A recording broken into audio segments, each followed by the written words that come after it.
कक्षा दसम के मेरे प्रिय विद्यार्थियों, हिंदी की कक्षा में आपका स्वागत है। हम लोग जो पाठ पढ़ रहे थे उसका शीर्षक है उत्साह। तो आइए जो हमारे पाठ की बाकी बची हुई पंक्तियां हैं, 6 पंक्तियां, उसको पढ़ते हैं और इस पाठ को समाप्त करते हैं। तो चलिए मैं इस पाठ को पहले सस्वर पढ़ देता हूँ, फिर उसमें आए कठिन शब्दों के अर्थ बताकर इसकी व्याख्या करूँगा। विकल विकल उन्मन थे उन्मन विश्व के निदाद के सकल जन, आए अज्ञात दिशा से अनंत के घन, तप्त धरा जल से फिर शीतल कर दो बादल गरजो। तो कवि क्या कह रहे हैं? हे बादलों गरजो। सबसे पहले मैं इसमें आए कठिन शब्दों के अर्थ बता दे रहा हूँ। जैसे विकल का अर्थ होता है व्याकुल, उन्मन का अर्थ होता है अनमनापन यानी मन न लगना, निदाद का अर्थ होता है गर्मी, सकल जन का अर्थ होता है सभी जन, घन का अर्थ होता है बादल, तप्त का अर्थ होता है तपती हुई। तो इसमें जो मुझे कठिन शब्द लगे मैंने आपको उनके अर्थ बता दिए। आइए अब इस पाठ को समझते हैं, इस काव्यांश को समझते हैं।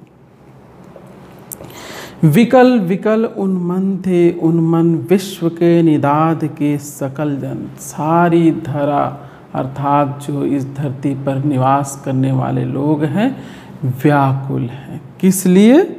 व्याकुल, विकल विकल विकल विकल व्याकुल, और अनमने थे, अनमने हैं, और क्यों? और नहीं क्यों?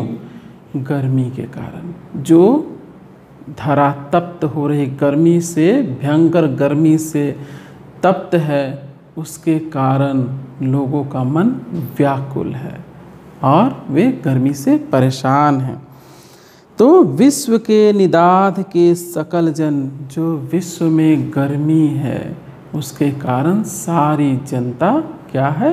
पीड़ित है, कष्ट में है, तप रही है, गर्मी से परेशान है, व्याकुल है। आए अज्ञात दिशा से अनंत के घन, बादलों को क्या कहा जा रहा है? अनंत के घन, क्योंकि बादलों का कोई अंत नहीं है, इसलिए उन्हें अनंत के घन कहा जा रहा है।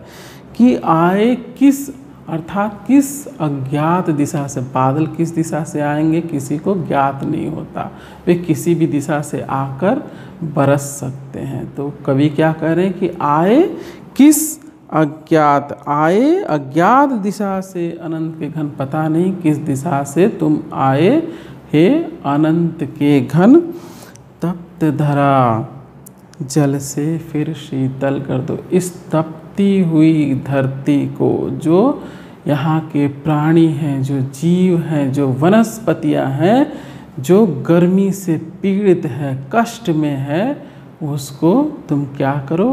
बरस कर अपनी वर्षा से, अपने जल से इसको शीतल कर दो, ठंडा कर दो। बादल गरजो, हे बादलों गरजते हुए बरसो, अर्थात गर्जना करते हुए अपने शीतल जल की वर्षा करो, और इस धरा जो तप रही है, जहाँ प्राणी व्याकुल हो रहे हैं गर्मी से, उनकी गर्मी को तुम शांत करो, इस धरा की प्यास को बुझाओ।